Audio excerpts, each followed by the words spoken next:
Joe Thompson, how are you doing? I'm good, thank you. Hello, mate. Thanks for coming on, Big. Thank you very much. No, it's been a long time coming. It hasn't, no. Thanks for coming on. It's an honour. No, it'll be my pleasure, I'm sure. You know, I'm missing football. I'm missing having a bit of banter and a bit of crack. So, like I say, I'm here to have a laugh. The book's out. Yeah, the book's out. The book's How long's it been out? 12 months now, or just over. Darkness to Light. Yeah, so Darkness and Light is doing really well. But on all accounts, you know, a lot of people have had, particularly in these current times, a bit of time to do some reading. So yeah, it's amazing, I suppose. If I look back now and think when I started 14 years ago, if you tell me I'd be a published author, I would have told you to sling it. But hey. It's a bit of a strange experience, isn't it? Talking about yourself and thinking about yourself. Yeah, massively. You know, you have to go to quite a deep place in a way. There's a lot of conversations that you have with family members that, you know, a lot of us go a lifetime without having. So, yeah, it was an emotional journey, to say the least. Was there much stuff in the book that was your first time visiting it, so to speak, putting it down on paper?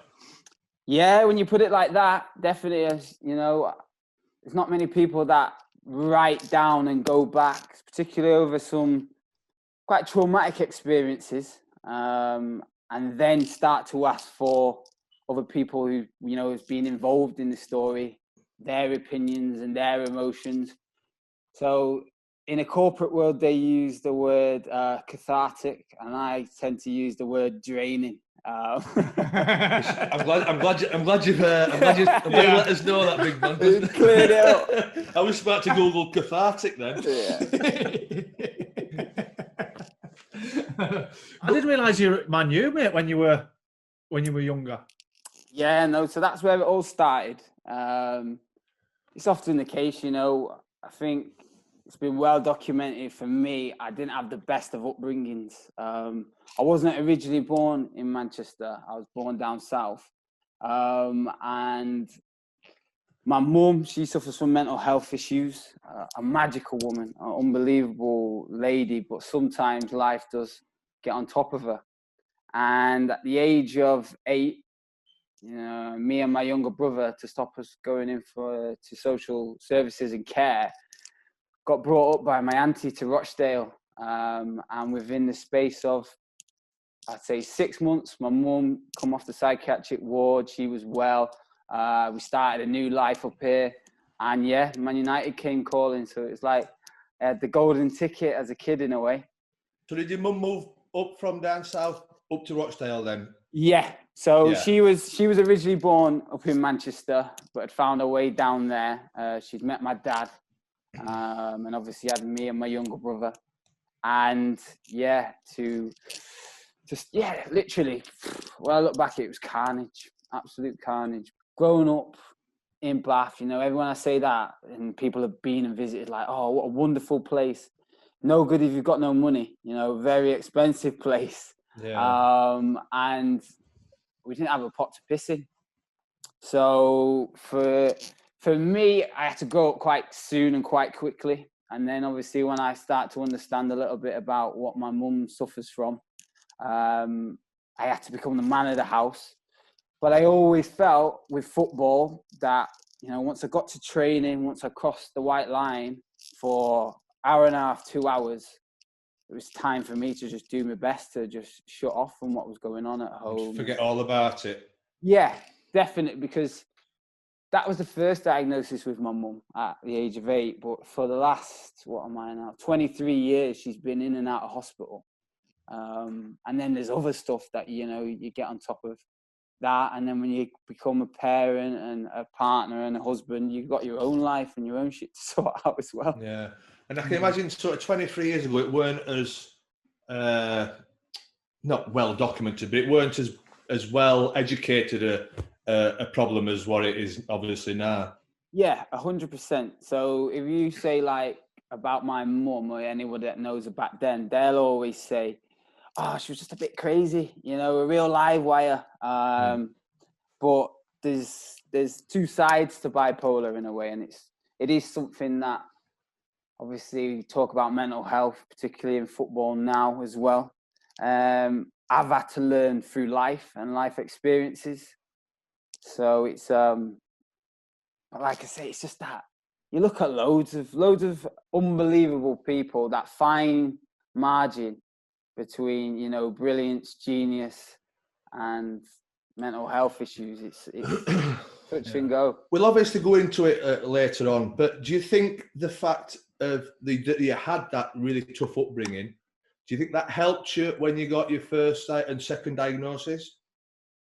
Yeah. The mental toughness. Yeah, you know what I mean?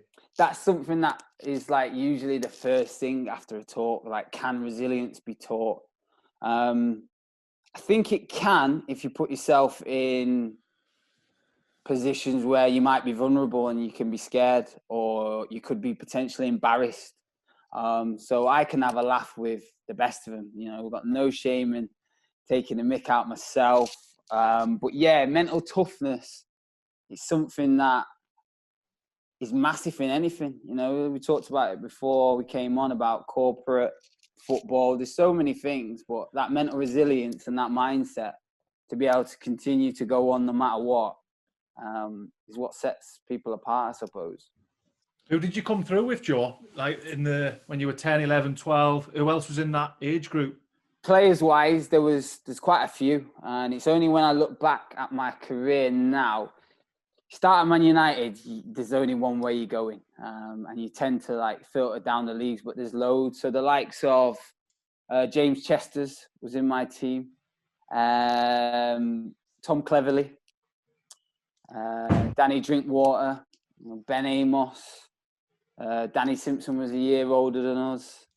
Welbeck was a year younger, and you know, when you're playing tournaments and you're always in and around each other. So for me, when I look back at that kind of academy time, learned so much, not just as a player, but also as a man, that I've been able to carry forward with me, because it was all about standards. You know, you got that class of 92 ahead of you, and it's just natural for you to dream of, you know, aspiring to be like them. I know my mum was really, really reluctant to let me sign for him, knowing the likelihood at some point that I was going to get released. And it was going to be my first heartbreak. But yeah, so many wonderful memories. What how did it come about? You leaving, Joe? Was it a case of you just not quite being at that level? Fundamentally, I have a laugh and a joke now when I go in and speak to some of the coaches, is it got to that age group, 15, 16, where lads shoot up. A lot of my game was built around athleticism, speed, you know, particularly on the wing. Similar to mine, that, Joe. Yeah. But this is what I'm saying. There was lads with hairs and beards, and it just took over me. They just took over. I remember thinking one time in the changing rooms and looking down at my chest and seeing one of the lads. I'm glad you said your chest then. Yeah, Joey, we weren't even there yet, mate. So that's what I mean. It was quite a deflating experience, but training perfectly fine. Then putting it into match practice, not consistent enough. So physically, I was not developed as well as a lot of them. They even went as far as sending me for a hand scan to project my potential height. And they tell me I'd have been 5'10". So I go in now 6'1" and have a laugh and a joke with them. Say you got it wrong, but no, it was that geezer was shy. He knows sending me off to a specialist, charging a fortune. No, but yeah, it's something that you have to, you know, learn to accept. It's probably going to happen at some point anyway. It was just a difficult time at the age of like 16, just before my GCSEs. And I've had all these teachers tell me, you know, keep your head in the books, make sure you've got a plan B. And it hit me flush in the face. Yeah. So you didn't listen? I did listen. I got my head in the books and I managed to come out with some GCSEs. But it was quite a humbling experience. You know, the lads that have played, you're always the top boy at school. Everyone wants to say hello to you, see how you've got on and whatnot. Yeah. And fall from grace. I soon found out who my friends were. It felt like the whole corridors changed on me, from getting pats on the back, you know, coming back from tournaments away and how have you got on, blah, blah, blah, to, yeah, we told you, less of the cockiness, less of the arrogance. Yeah. You're one of us now. So were you actually heartbroken? Oh, yeah. I didn't tell anybody for weeks. I remember my mates used to knock on. By this time, they know when I'm training, when I'm not training, you know, Tuesday, Thursday, Saturday, Sunday. And I would literally just tell my mum to say, oh, he's got training or he's not very well. I was heartbroken, yeah. No way of getting about it. I was embarrassed. You know, a lot of talk now is about identity. And I felt like I've been stripped of mine. It'd always been the tag, Joe Thompson, the kid that played for Man U. And yeah, lost, I suppose. Did it make you more hungry? Not initially. After the initial, yeah. Yeah, that's right, Chris. It was a chip on the shoulder for a while. I was quite angry because I couldn't physically do anything about it. So I don't mind criticism. I don't mind being told something as long as I feel that I can go out there, practice and try and change something.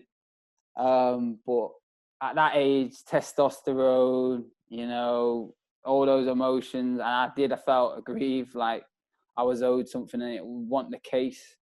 I went to various clubs on trial. Nothing was quite good enough.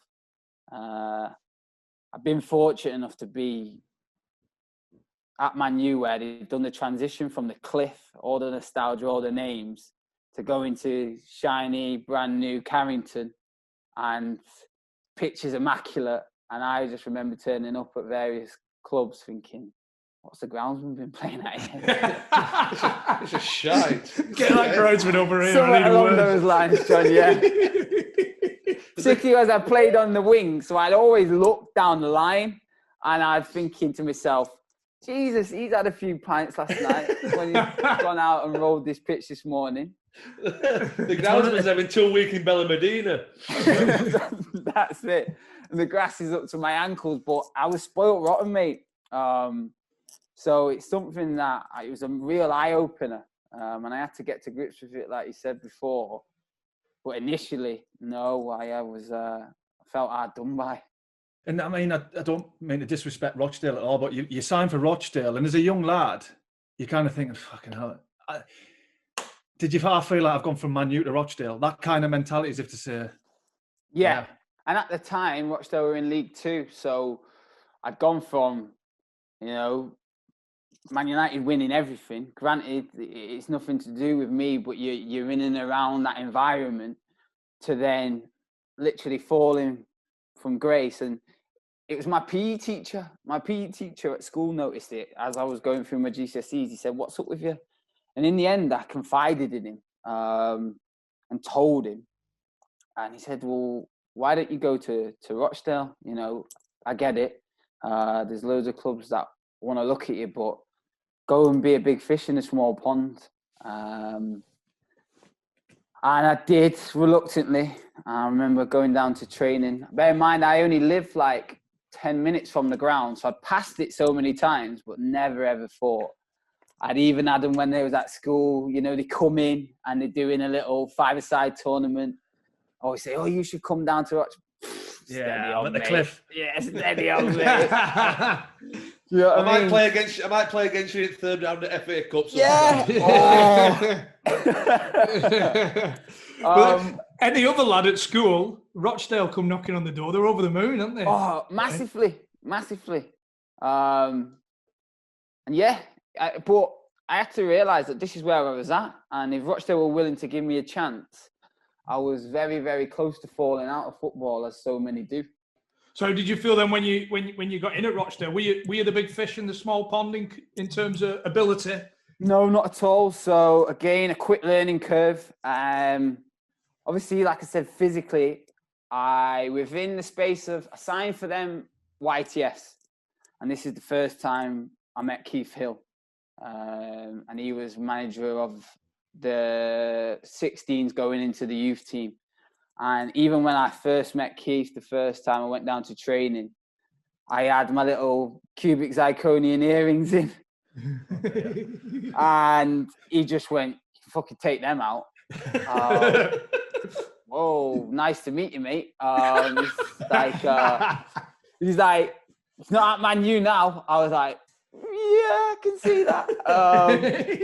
And it was like, right. And then once Steve Parkin was manager of the first team, he'd obviously got wind and wanted to have a little look as well. So I went off with the reserves and with the first team, but soon realised, ability-wise, there was the likes of Paddy McCourt, Grant Holt, Ricky Lambert.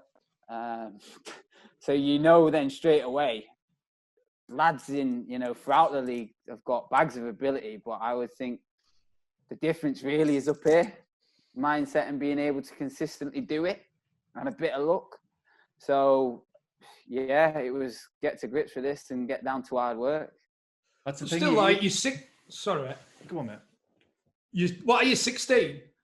17, yeah, 16, 17, yeah. So still, I mean, you're getting there and being chucked into, like, first team training. You Yeah. wouldn't have been doing that at Man United, would you? No, and this was the conversation that I'd had with, my mum and various other people. Like, go and take that opportunity. They've said to you they want to fast track you into the first team. But yeah, realised straight away that this is men's football. So also I remember the likes of John Doolan. Anyone who remember John Doolan? I played with him at Donny. Yeah, so vocal Chris, to say the least. Yeah. Any young pup that come into that first team environment, even if it was just doing a little keep ball in a circle, you had to be on your toes. No flicks and tricks. If they came off, well done for taking the risk. But if they didn't, you were going to know about it. And he was like one of many. But I just used to love the first team environment. I used to love the stories. I used to love the boot room was situated in between our changing rooms and the first team. And I was constantly buffing boots just to get a little ear into the stories. I'm thinking, no way, that can't happen. But yeah, soon pans out 13, 14 years later. A lot of those stories are true. I think even more so back then than now. It's a rough old league, that League Two. Yeah. Back then it were a rough old league, weren't it? Yeah, when you start to know a little bit more about the drinking, the cards, the gambling, all the stories that go on. And like you say, it was men playing every Saturday for the livelihoods, to put food on the table. And that for me, as a young lad, was quite, again, big learning curve. It was like, wow, so I've got to be serious here. I've played academy football where there's not much, you win, you lose, but it's more about improving as a player, whereas now it's about winning and getting the 3 points on a Saturday or a Tuesday. And you win bonus. Yeah, which is massive to a kid. How did you find Steve Parkin? Honest. Loved him, like you say. I just like someone to say it how it is. I know there's talk about man management, and there's a way to manage certain players and a way to manage, others. But yeah, him and Tony Ford were really good for me. I remember anytime I did something, he'd just go, stop. I don't want to say that. I want you to put it in there, Joe. And then he'd do his little demo, shimmy off, and say, that's what I want. And I just remember thinking, well, at least he's giving me the time of day to coach me. And he's not ignoring me. So yeah. Was that when had he already been at Barnsley and come back? Yes. So he'd already been. Because he were an absolute prick at Barnsley, mate. Absolute prick. With you? With me, but even with the other lads, mate. He came in, obviously, from League Two Rochdale up to Championship Barnsley, and he came in with his carpets under his arms, fucking little man syndrome, fucking trotting right, and all that bollocks. And all the older lads, like, they all just fucked him off. They're like, who the fuck's this prick? It's difficult, innit? Because I never want to be a manager. But, you know, we know as players, and you will have seen it many a time when a player goes from playing, back end of his career, goes into management, and that door shuts, and they go the other side, they get a different colour training gear on, and they change. I think to myself, like, hold on a second. Just speak to me as a man. You know me as a person. But yeah, no, it's difficult, innit? Managers, I'm sure they'll look back and think, oh, I made a mistake there. I maybe should have dealt with that slightly different. But I don't envy the jobs at all. Did he give you your debut, Martin? Yes, yeah. Gave me my debut against Darlington. Like, my full debut was against Darlington at home. Managed to score, but I started the game absolute beast. My boots had split in the warm-up. I had no other studs. Scrambling around that boot room where I was buffing, thinking, I know someone's got a size 9 somewhere. And I ended up wearing a pair of 8.5s, Simon Ramsden's boots, bright white. Standing out. Already put pressure on yourself with them, haven't you? Oh, for your debut, I remember just thinking, looking down, thinking, yeah, good luck here, mate. And for the first 15 minutes, I was getting a bit of stick from the home fans, and I scored a header. And I just remember shutting my eyes and just going, and it flew into the bottom corner. And my mum was there, my brother was there, and I went like this. Just straight away, my initial reaction was like this. No way. Yeah, and my mum said, I knew what the message was. And she said, I just went into my chair like, I cannot believe Joseph is doing this. For the audio, by the way, he's giving the old finger over the lips. Shut the fuck up, give me a stick. In a polite way, just get off my back. I'm doing my best. I'm a young 17-year-old trying to make my name in the game. On his full debut, in his white boots, and he's shushing the crowd. Yeah. And then I set up Glenn Murray as well, and that was me. Nerves calm then. I was quite happy with that. You know, we went on and won the game. I think it was 3-1. And I remember there was a defender, I can't remember his name. In the second half, I think it was called Foster and Alan White. And I remember, you know, as a striker, John, you got that old one, and Chris, you go back with your studs and just stand on his toe as you're backing in. And he just picked me up, moved me to the side, put me there and went, don't fucking do that, kid. That hurt. And then I was like, what are you talking about? What are you talking about? Obviously, scored 2, flipping, chest out. Said, do that again, mate. I'll flatten you. Ran across him. He just went bang. The jaw. I was on the floor. Yeah, elbow to the jaw. I was like, wow.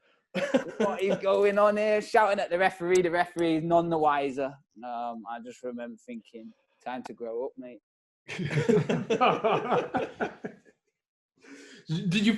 Was it long after, well, your debut, and then are you feeling part of the first team now?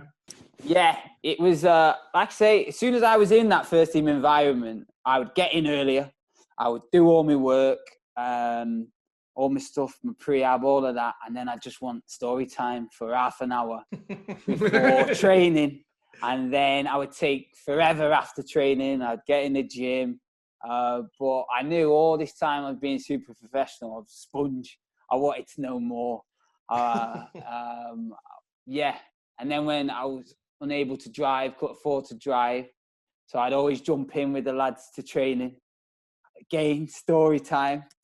I just loved it. I loved everything about it. How would you get on with Keith Hill? Because I know a few lads from Barnsley, and they speak very highly of him. So Keith, for me, has been, I look at it like now, unbelievable mentor. But every day we'd argue.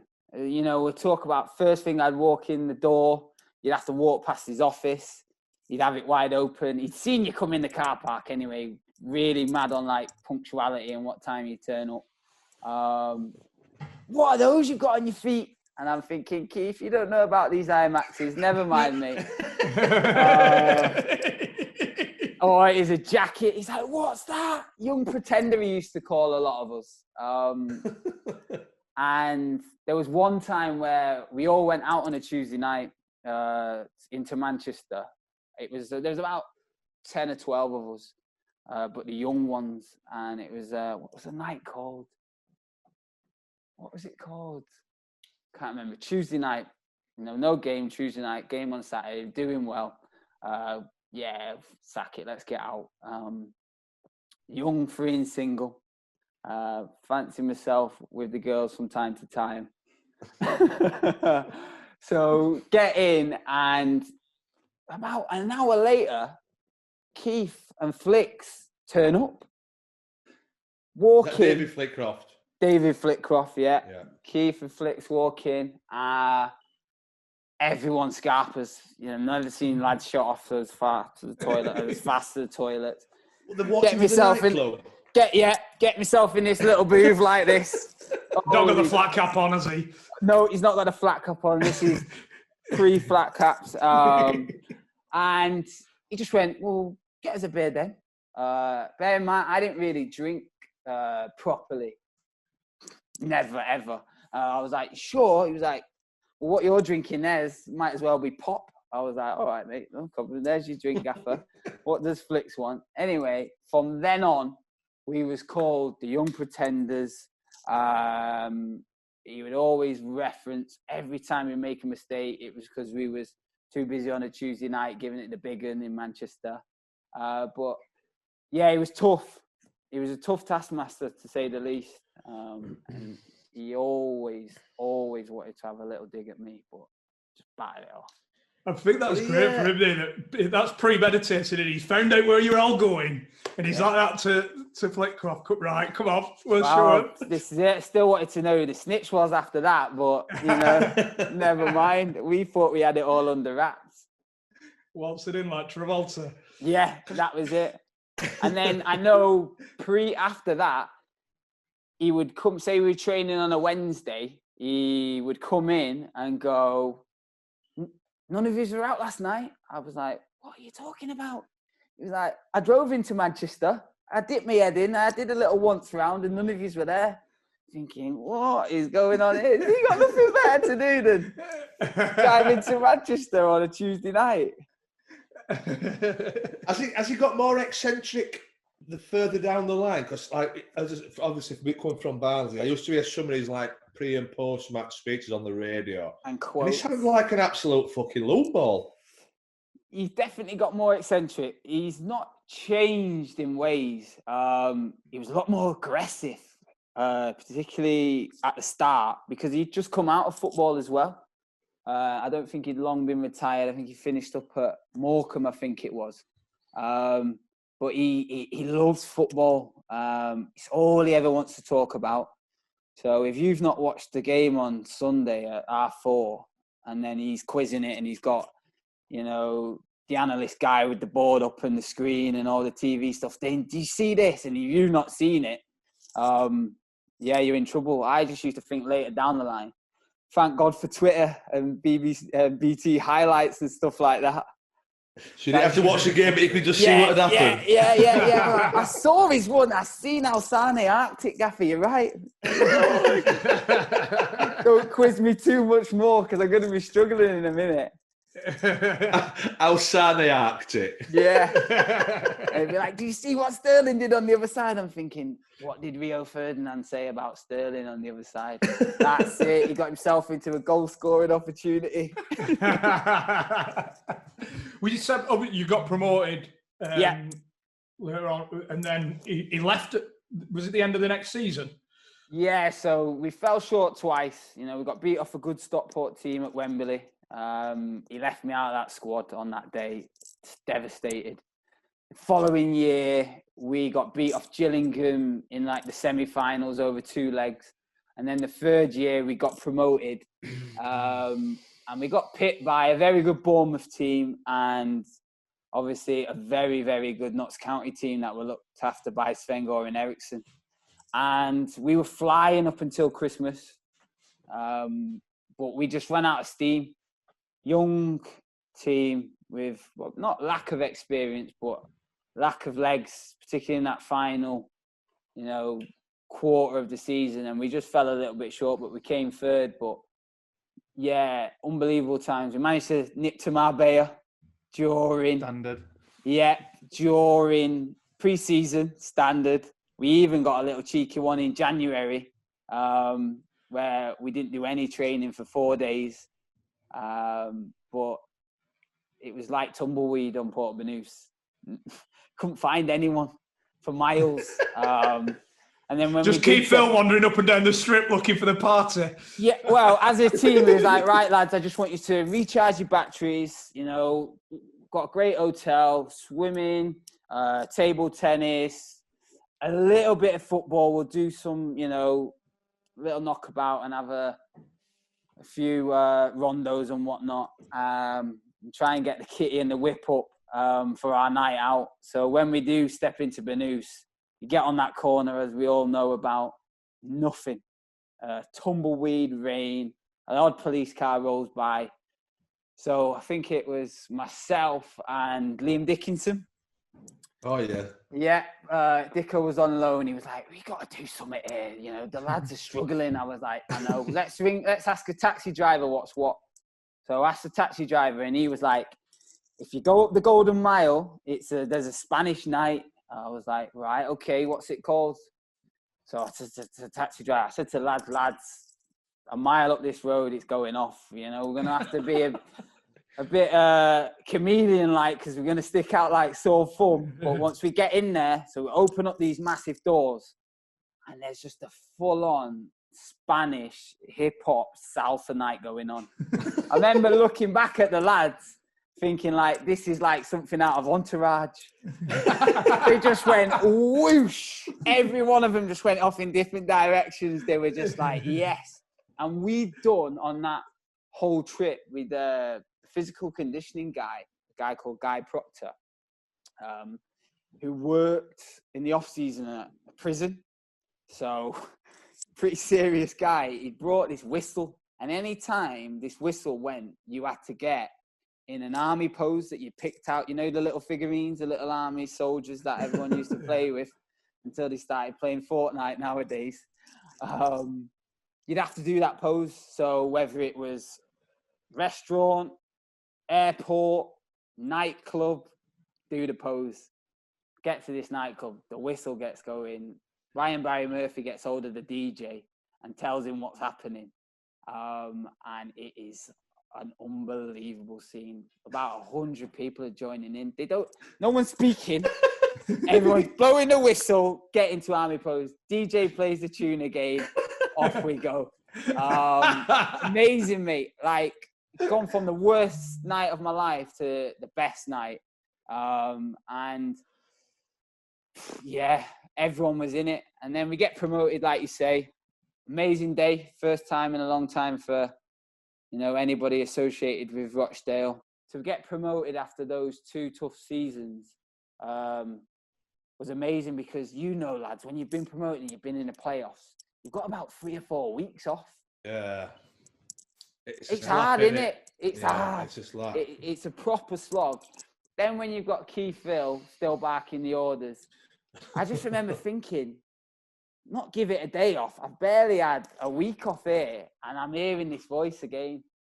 And in pre-season, they always used to send the under-23s off to Kirkham Prison to go with this physical conditioning coach. Yeah, with Guy up at Kirkham. And I think, this will be all right. My dad has spent quite a lot of time in prison. And, I know how to speak to him. I know how to handle myself. So we get to this prison, drive up there, hour. That's a grind in itself. Literally get out of the car, you hear, woo. I'm like, holy cow, I forgot about all of this. And he was like, see yous lot, we're going to make Mars bars out of you. I'm thinking, what is going on here? Would have never happened nowadays. Can't happen. And Guy was like, oh, don't worry. Big open prison. He said, they won't do anything to you. Rah, rah, rah. Gets us into the gym. We go in the gym, do some weight sessions. So you start after a bit, you've got to do 5 or 6 sessions in off season. You start to get a bit of a relationship and a rapport with these prisoners. You start asking them questions, don't you? So what are you in here for, mate? Oh, I killed someone. Right, okay. How did you kill him? Oh, I just got a slab and smashed it on his head. Right, so you're the guy that is now spotting me with 100 kgs on your chest. Do you know what I mean? I think to myself, please don't have a flashback. Or do you know what I'm thinking? But yeah, it was... Flicker sent me there to do yeah? rehab. He was working there full time. Yeah. And yeah, me and Flicker weren't really seeing eye to eye, so he said, go and do a week at Kirkham Prison. Yeah. And it was unbelievable. The amount of respect the guy had from the prisoners. Yeah. He'd say he killed someone. He was just telling us what everybody did. Yeah. All right, sir. Yeah. Brilliant, man. It's funny you say that, Chris, though, because I thought that, and they give you 5 or 6 sessions coming off season. It's like, yeah, no problem. Then we're going to go into pre-season. I'm thinking, we want to maintain, we want to stick on it. We don't want what happened last year to happen again. Yeah, get that. So I went away to Malia, as you do with the lads. 15 of us. Good gaffs, Auntie. I like it. Yeah. That's enough of them stories. But in the meantime, when I didn't go in, there was this one lad. His body was amazing, but it went like that, proper prison body. But his head, as I called it, had got smaller, and I was calling him Pinhead. He didn't know that at the time, so they obviously told him while I was away. So when I return and do, my final session at the prison, he comes and collars me as I'm getting changed in the changing room and goes, "Are you Joe?" I was like, "Nah, mate, I'm not Joe." He was like, "Where's Joe?" I was like, "He's just in the toilet there. He'll be out. Once he's had a shit, he'll come out. That's who you didn't want to be speaking to." Boom, down the corridor. I say, guy, Jimmy Pinhead. He's just collared me. He said, Joe's calling me Pinhead, and when he finds out if it's true or not, he's going to batter him. He was like, so anyway, all the prisoners, the old guy are all in on it, all the other lads, they all start laughing themselves. And then this Jimmy Pinhead comes up behind me and grabs me by the neck and goes, "If you ever call me a fucking pinhead again, I'll pummel you." And he said, "And like I told you on the first day, I'll make some Mars bars out of you." I was like, oh my God. But then a couple of months after that, I'm thinking, I don't want to be going in prison. I've learned the lesson. It ain't happening. Jimmy Pinhead. Yeah. He was called Jimmy, and his head had got smaller, but it was because his body was just massive. And then I was sat in a Nando's in Cheetham Hill, just outside of Manchester, with my missus. This is about a year on, and comes up to me this guy, big, massive mixed race guy. He was like, "I know you, don't I?" And I'm thinking, I know exactly where I know you from. And I thought to myself, well, I didn't call you anything. I didn't do anything wrong. He was like, "You see that guy Proctor?" I was like, yeah. He said, "Do you know him?" I was like, "Nah, I don't like him at all, mate. He's an idiot." He was like, "Yeah, that's what I thought. He's a right dickhead. Tell him if I see him on the road, I'm going to batter him." I was like, "Oh, right, okay." Bear in mind, Guy's in at Rochdale now. So I go in the next day and go, "Whoa, Guy, remember this lad?" He was like, I do. "Not a fan of you, mate." So I had to tell him, though. I told him there and then. I said, Guy's a decent guy, He's like, "Did you fuck?" I was like, "You're right, mate. I didn't." I hung you out to dry. Yeah, I didn't. But I'm just letting you know, if he finds you or he sees you, have your wits about you.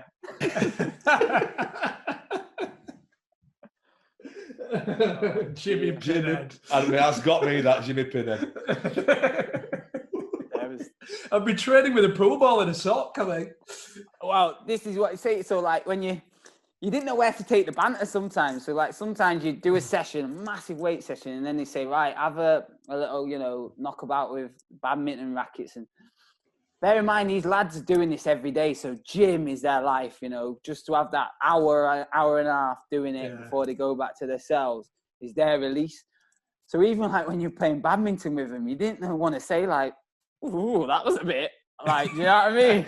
You didn't know where to take it. But yeah, it was unbelievable. But that period for 3 years up until we got promoted was amazing. And then we did a year in League One where we did really well. You know, punched way above our weight. I remember playing Southampton and the likes of Lallana, Ricky Lambert, Jose Fonte, all playing in that team. And we beat them 2-0 away and at home. And in the second leg, I scored. And like this common theme, as soon as I score, you're going to know about it. I remember saying to Jose Fonte, you just be quiet, mate. It's 2-0. He went, 12K a week, bro. I went, scrounging here for about £900. And it really brought me down to earth. 12K a week, bro. Never mind bonuses. I was like, yeah. And they went on to, you know, piss the league and whatnot. Did he not win the Euros? Did he not win the Euros? In the end, yeah. That's it. He's gone on and played for, you know, Crystal Palace and had an unbelievable career. But some of the memories in the changing room, some of the memories on nights out, and Chris, you've mentioned Rammers. Rammers took me to Vegas when we got promoted. I say took me. I got a big, as you do, you get that bonus. And I said to myself, I was just turned 21. I said, I'm waiting. 30th, I am waiting. We're going June 1st. I want to know what's coming in this pot. The pot lands, and I think, this is all going. You know, I've got my house. I've got my mum. I look after my mum, doing my best for my brother. This is going. Lands is about, I think it must have been about 15, 16 grand. So I say, this is going. You know, pro rata, I don't care whether it's right or wrong. I'm taking this to Vegas with me. Going to Marbella. I'm going to Magaluf. I'm doing it proper. We went to Magaluf first, about 10 of us. We see Torquay there, but bear in mind, Torquay had just beaten us about 4 weeks prior, nearly derailed us from getting promoted, battered us 5-0. Torquay away, baking hot, got Guy Branston at the back, saying to me, if you run down that channel, JT, I'm going to volley you. Yeah, all right, Guy. Ran down the channel, boom. I was into about Rose Z. He said, I told you. So anyway, we're promoted. We're giving it the big I am. See Torquay there for about 3 or 4 days. You know how it is. Daiquiri's bar, going back and forth, giving it a bit of banter. In the end, Chris Zabrowski just bangs one of our lads, just twats him in the middle of the strip in Magaluf. Hyenas, whoosh. Everyone's to the calling. No Guy Branston, so everyone thinks it's safe. We're going toe-to-toe, so, you know, get into a bit of a... You involved? Yeah. So he's swinging me, and I'm like, hold on a second. I duck like that. He rips the shirt off my back. But bear in mind, in Magaluf, in that top bit, that square, as long as it's not happening in the bar... They'll just leave you to it. Leave you to it, don't they? Until... So... I remember he whacked TK. He goes scuttling down the flipping strip like a beetle. He cracks Nathan Stanton, and then all of us just think, no, can't have this. All the other Torquay lads start wading in. In the end, we see him off. But then Guy finds us the next morning and said he'd been on loan to us like during the season. And he was like, you lot, I fucking hated you lot. You're a pack of hyenas. I was like, yeah, we are. Now we're all together, we fancy taking you on. He was like, you wouldn't have done shit to any of them if I was there. And we're like, no, we probably wouldn't, Guy. We probably wouldn't. But, you know, he banged us first. It was all banter, but it got, like, out of hand. And then we rolled on to Marbella. Took Marbella by storm. Then I'm thinking to myself, I've got Vegas. I've still got Vegas. I just met my missus. And I just started talking to her, and I thought, you know what, this girl, she's proper, she's different gravy. this might be my last little blowout. I don't know, but I'm going to go all guns blazing. And go to Vegas. And Rammers, who's booked Vegas, he said, just bring your money, JT. You know, the flight's this time. I'll meet you at Manchester Airport. I said, yeah, no problem. Let's have it. So I do that. Get there, get on a flight. He said, I look at the thing, the return flight when I get my ticket is in 10 days. 10 days. I said, Rammers, what are you doing? It's 10 days. I said, I've just met a worldie. I've told her we're going to Dubai after Vegas. He was like, it'll be right. I said, you don't even know when I booked it for. He was like, don't worry about it. She might not even be the one. I was like, well, we'll see anyway. So get to Vegas, land, get in the limousine. Where do you want to stay, lads? I said, Rammers, what are you talking about? I said, you said you booked everything. There's 5 of us. He was like, oh, no. I just thought we'd get on the strip and pick an hotel. So we literally stood at the end of the strip of Vegas near the Stratosphere, and he goes, which one do you want, lads? I was like, you're joking. He was like, nah, I'm not. So we get to MGM, Luxor. We got, for the first hour and a half, we're going round, going, oh, that's too expensive. Oh, no. We end up at something like Hotel Tropicana or something like this. the Golden Nugget. Where drinks are free. And then he starts ringing up like the promoters and starts telling me prices of tables. And, you know, with Vegas, it doesn't really matter if there's 3 of you or 15 of you. The price is the price. But there's only 5 of us, so I just look at the slot machines and all the tables and the roulette and think, look at my little Thomas Cook pouch down here and think, this ain't going to last me too long. So within half an hour, while they're booking the hotel room, I've lost £1,000 trying to double my money on roulette. And I'm thinking, this is going to be a rocky road. Within 5 days, we're on the phone call to American Airlines saying, get us out of here as soon as possible. Because 10 days. I think 10 days is actually unachievable in Vegas. Unachievable. Suicidal. Unachievable. And in those 5 days, you've got Rammers goes missing for 2 days. I don't see him. He got a lobster from, you know, walking past like a restaurant. Isa there just stuck it in his top pocket, walking around with this lobster in his blazer, going, yeah, saved me 60 quid already. So he goes missing for 2 days, and then we're walking around the MGM, and you can hear this Sunderland accent, and then we're like, that's Rammers. Where is he? You can hear, why, man, go on.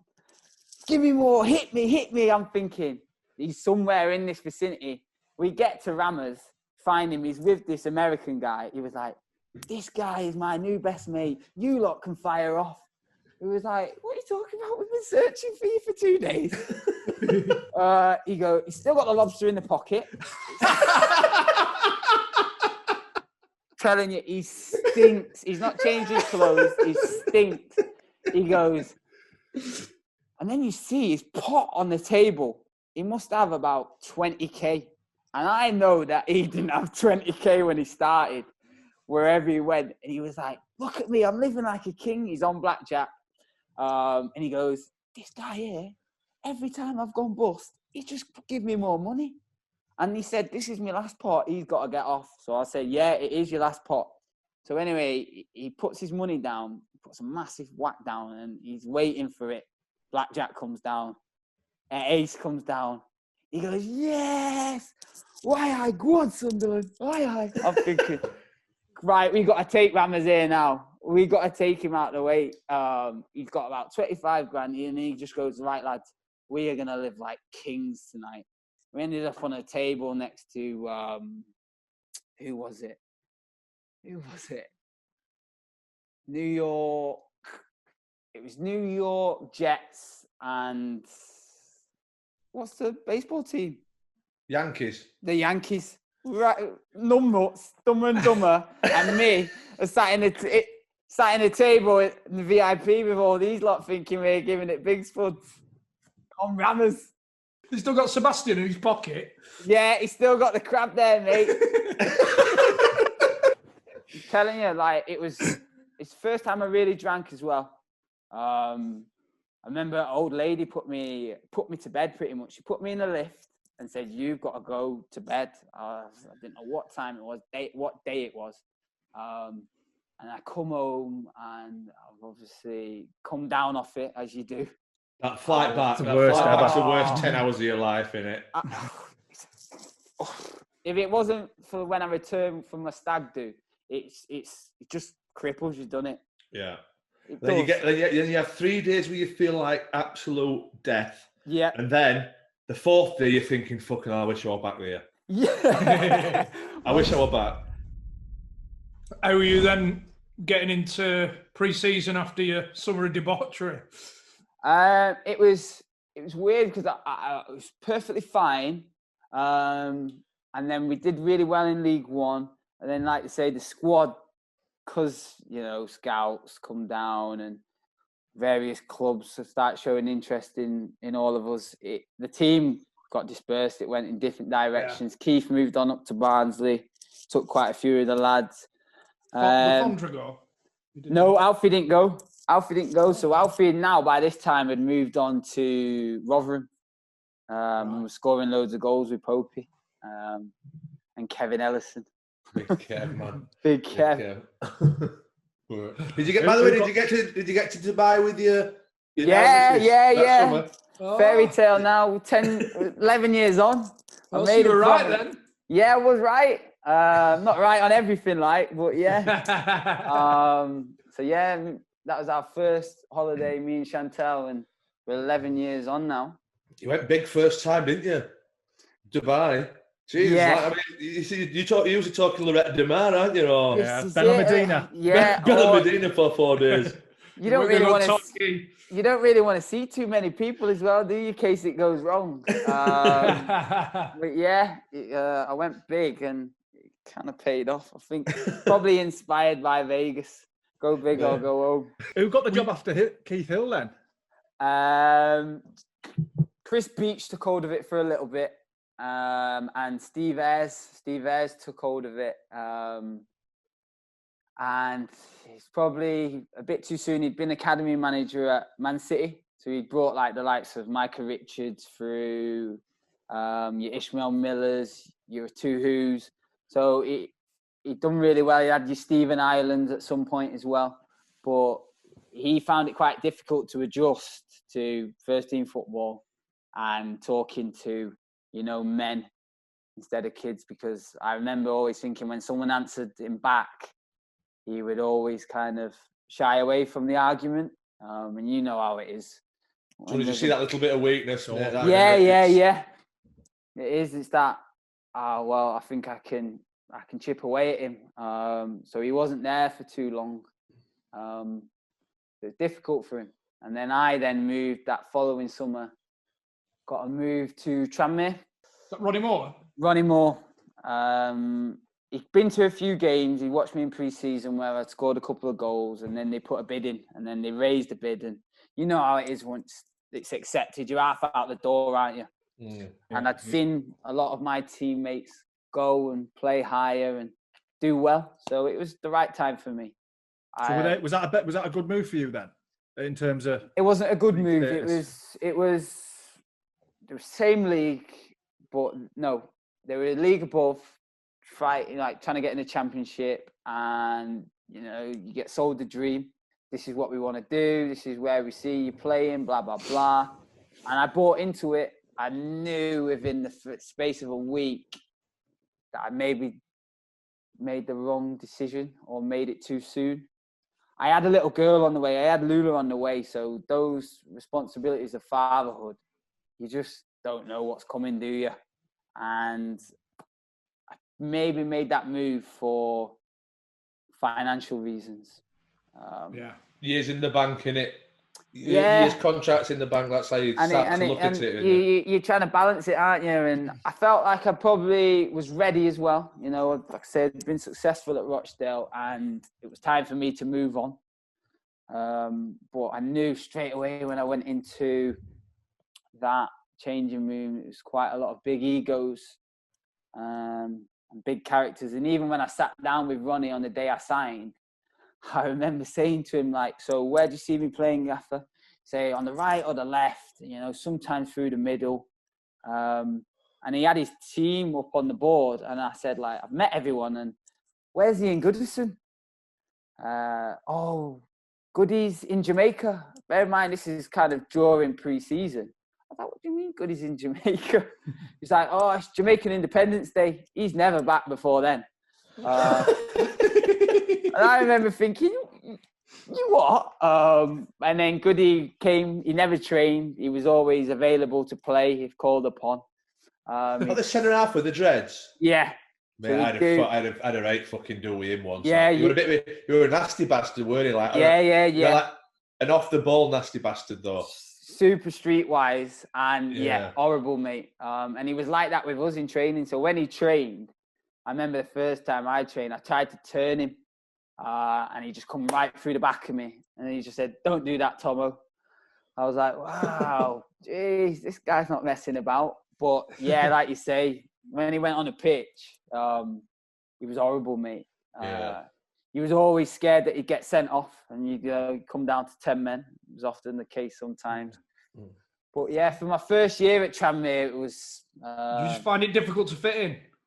Found it difficult to fit in. Found it difficult as a new parent, so I was very, very tired. That travel as well, I thought it was a bit closer, but it was a good hour and 20 for me. And that messed me up because I started to have problems with my hamstrings and too much driving. You know how it is, the pressure. You've got to be back home. There was no chance I was going to stay there with a newborn at home, trying to help out as much as possible. So yeah, difficult to fit in. So it was, first year was quite difficult. But then when I went into that second season, I wanted to prove, you know, my worth. I wanted to show the fans. I thought they'd seen fits and starts, little bits of what I can do. And you know, the fans on the Wirral, they love their football. They know their football as well. And they'll come in their droves to watch Tranmere because they're kind of seen as the smaller club to the Liverpool and the Everton, and it's like their own community, isn't it? It is. Like the Wirral's their own community away from that Liverpool. Don't tarnish us with the same. So yeah, it was second season. I remember I went away for a week and then I was just in the gym. Started battering it and wanted to prove a point. But I'm right in saying that obviously your first diagnosis comes in 2013. Yeah. Now you're talking about being tired and new dad and everything. Sure, I'm imagining there's a build-up of that diagnosis. Yeah. Coming to a head that is playing a big part of you being tired and not feeling yourself. Yeah. And it was October 23rd, 2013. Is that your second season? Sorry, Joe. Going into the second season, yeah. So playing, flying, man of the matches, teams watching me. Bang, all come crashing down within the space of a week. Some lumps popped up in the left-hand side of my neck. And like I say, I was feeling very tired, but I was just putting that down to training and new dad. The club doctor, credit to him, sent me off for a biopsy straight away to find out what these lumps were in my lymph nodes. And within the space of 4 days, sat across the desk from a specialist with my wife and my little girl in the pram, and he just told me I'd got cancer, and I was 23 now. So within 2 weeks, literally my life just got flipped upside down. So, like, do you know, in that 4-day period from getting the biopsy to your results, were you thinking, nah, it can't be that, I'm only 23, surely it can't be that? That's it, John. And you think as a footballer as well, young, fit, healthy, pride myself on being a good person. Not me. They mentioned it in conversations. but I thought it was glandular fever. But then once the doctor told me that and told me the symptoms and certain things that come with cancer, I was ticking every box. And then he said, you know, you've had it for possibly 2 to 3 years. So I was like, wow. No wonder it felt like I was playing on the travelator at times. So it was really tough to get my head around. And then, you know, my wife burst into tears. I burst into tears.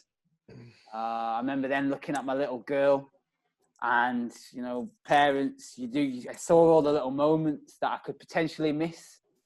So it was like bangs, like seeing her, you know, get her GCSEs, getting her first car, buying her first house, wedding, or, you know, grandkids. And then I just remember coming back into the room, and stupidly and naively for me, I said, so, all right, what's the script? You know, you've told me that. Trying to be the big I am again in front of my missus and trying to look like the rock of the family. I said, so I'll be back in what? Tell me the treatment. He said, you've got to do 12 rounds of chemotherapy every 2 weeks for 6 months. I said, right, okay, no problem. Didn't have a clue what was come with chemotherapy. You're going to have it on a young oncology unit at the Christie's over in Manchester. And I said, so I'll be back then. April, I'll be back. I'll get the back end of the footy season. I'll be back out there. And then he just said, no, young man, you need to realise that your career is finished, and that if you don't do something sooner rather than later, you know, your life might be over. Because I was at stage 4S, so the stage of the actual Hodgkin's lymphoma, the cancer of my immune system, was very, very far, and was showing, you know, serious signs of being quite aggressive. So even though you'd had that initial, you'd taken on board the bigger picture. Yeah. Your initial defense mechanism was just to go back to football. Yeah. It's everything I've always known. It's normal. It's like I say, it's where I run to escape through, you know, past. It's normal, like Chris says there. I just know for 90 minutes when I cross that white line, I do my best to block out everything. It gives me something that I can, you know, distract me in a way. And when he told me I'd have it for 3 years, I was just like, oh, from the age of 20, you know, I've dreamt of getting up these leagues and playing as high as possible. And for 3 years, I've had something fundamentally, really seriously wrong with my body. So it was just like, wow. Do you know when he told you the news of, right, you've got cancer, you've got that shock? Yeah. And then, obviously, not long after, he then told you that your football career's over. Yeah. So, which one? I just thought, what do I have now? Yeah, which one scared you most? Do you understand what I mean? Yeah, no. It's like a double whammy, isn't it? But right, you've got cancer, right? Well, I can get over that, but I don't mean that in a flippant way. You know what I mean? No, I'm going to deal with that. I can get over with cancer, but then I'm not able to play football as well. Yeah. Must have been like, fucking Jesus Christ, that's like fucking a double whammy. Yeah, and it was because I come from nothing, and I just thought, oh wow, I have nothing. And then I look left and right, and I've got people that I need to provide for and look after. So I was fortunate in a way that I had another season at Tranmere, but that was chalked off now. So I remember when I told them, and I told the owners at the time, I say at the time because it's all changed now, and I told Ronnie Moore, when I rang Ronnie and I told him what the doctors had said, he was like, well, you know, if you need a little bit of Ronnie love, you know where I'm at. And I remember thinking, fucking hell, Ron, I need a little bit more than Ronnie love at this moment in time. It's lovely offer, Ron, but I'm going to need a little bit more, mate. Yeah, but it's that whole football mentality, isn't it? Like, we'll get past that. You know, we'll just get on with that. That's what we do. But yeah, and then I remember being at home when they announced it, and I started watching Sky Sports, and it come on that yellow banner, and that's when it really hit home when I heard Jeff Stelling say it, and I should have been playing football, and I was sat at home, obviously distraught and lost. And you have to have a little bit of a period before you actually start the treatment. Well, I did that time, and that's the worst period, that wait and see. You feel like you're a sitting duck being shot at with no armory or no shield in a way, and you're just waiting to start the treatment, and that anxiety is hell. Why would you have to have that period? Sorry, Brownie. Why do you have to have that period? Would you not for more tests? Right. For more tests, more scans. Yeah, and you know, handover. It's something that I think now will be, particularly in this current time now, anybody that's struggling with, you know, cancer or going through treatment, with everything that's going on now, that anxiety must be unbearable, because the nurses and the doctors are doing everything they can and as quick as they can. But at the end of the day, so many people are struggling. So it's just all hands on deck, all hands to the pump. And it's been amazing to see everyone applauding the NHS and the NHS getting the recognition. And then when I spoke to Tranmere and told them, I said to him, I'm going to go down the NHS route, but just remember, I could have gone private and it would have cost the club a fortune, blah, blah, blah, blah, blah. And then once I get over the treatment after 6 months it was tough, but physically I dealt with it quite well. I'd go in on a Monday and have treatment, and if I could go home on the Tuesday or the Monday evening, once the chemotherapy had finished, I would do. But the one thing I really struggled with was the mentality side of it and the mindset, because I was on a young oncology unit, so sometimes I'd be sat on a ward across from a 6-7-year-old kid. And yeah, it just, as a parent as well, I felt like I could empathise and sympathise with the parents, because they would swap with that child in a heartbeat. And the kids knew my story. They knew a little bit about it because it had been in, you know, documented and in the papers. And I'd always go in trying to be the flag bearer and the beacon of hope. But that itself was quite tiring as well. Take it out, yeah. As the treatment went on, the smiles and the laughter soon leave you. How did you overcome that? Then fears of the treatment, the side effects of the treatment, and the possibility of dying? Mate, Chris, it's something I still have to deal with now. I wouldn't say you ever overcome it. You know, I talk about it in talks now that I probably bear psychological scars that you might not see. But there's a lot of things that I've seen and I've been through that, you know, have shaped me. I try not to let it define me. I try not to give it too much energy. And I'll always say, like, laughter, who you surround yourself with, what you watch, and trying to be, you know, live a positive life as possible. Nutrition and food and what you eat helps you massively. Did you change your diet then? No, second time round. I started to juice first time round. I did a lot of juicing and that helped with my energy levels. But I hadn't changed my diet till the second time round. So how did you miss it? How were you missus? I go and do talks, and you know, I'll go and be the inspiration to a room full of people, a conference, whatever. Mrs. is a soldier, mate. You know, I owe her my life. No getting away from that, because she looked after the house, she looked after me, she looked after my little girl. And I often say the one that suffers the most is the one that's closest. So she watched it all. She was at every appointment. Every time I'd have chemotherapy, she would be with me or my mum or my brother or whoever. She went through it all, apart from feeling the actual side effects. How did you deal with support, Nick? because I think being in that situation, obviously, it's a very personal thing, and everybody deals with things in different ways. And you had all the support behind you, the fans, but I can imagine sometimes you just want to be away from it. And obviously, from an outside perspective, everybody wants to support you. But Amazing. you want to Yeah. shut off sometimes.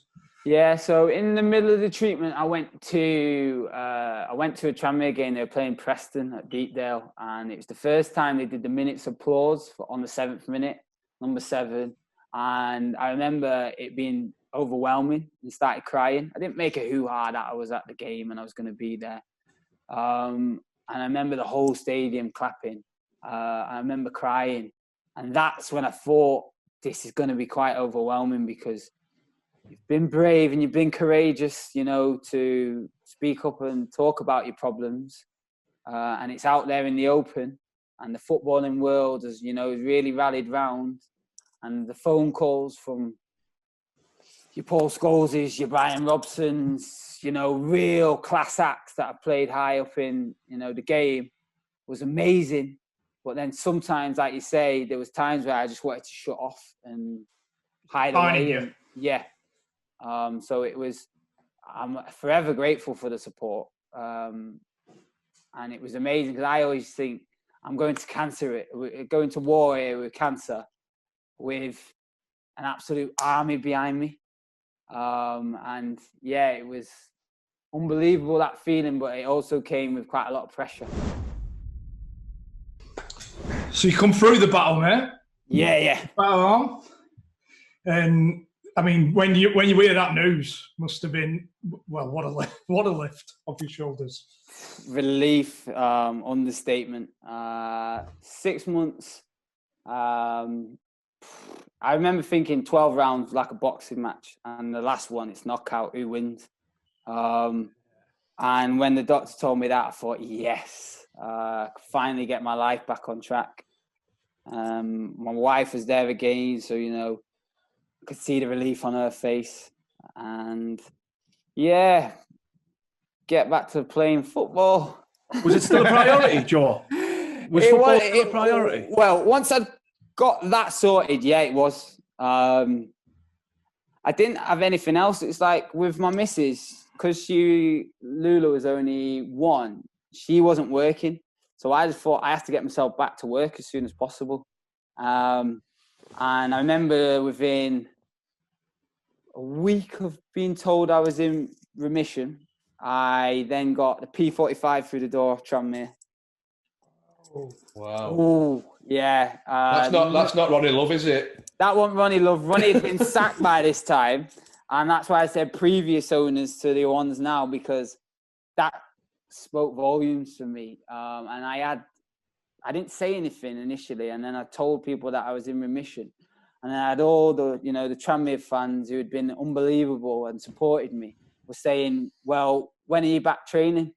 And I think I put out a tweet saying something like, you can't sign a line that's not there. And I didn't really want to get too much into it, but I'd obviously just received this P45 and not been told anything off anybody. I thought I'd go in and do 3 months rehabilitation and we'll see how we get on.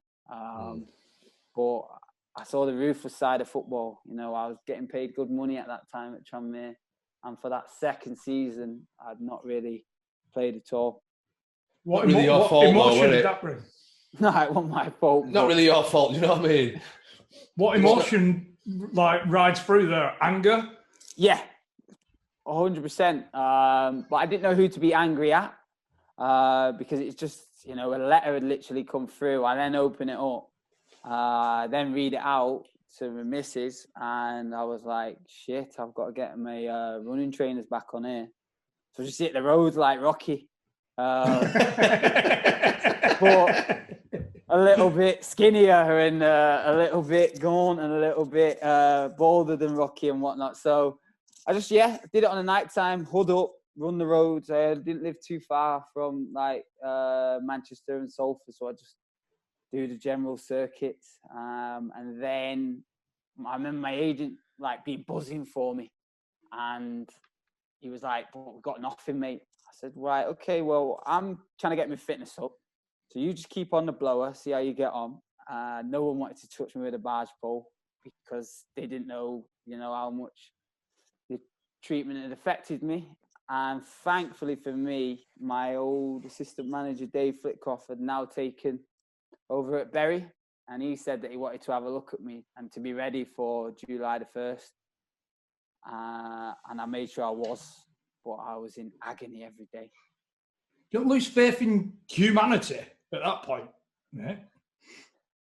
Cold world, isn't it, at times? You look at like everything that's going on now. I wouldn't say lose Especially the faith. football world as well. The football world's even worse than... Yeah, it's hard, isn't it? Because I'll always say, don't let the negative define. If you want to find positives, they're there. But at that time, that was a kick in the balls massively. Yeah.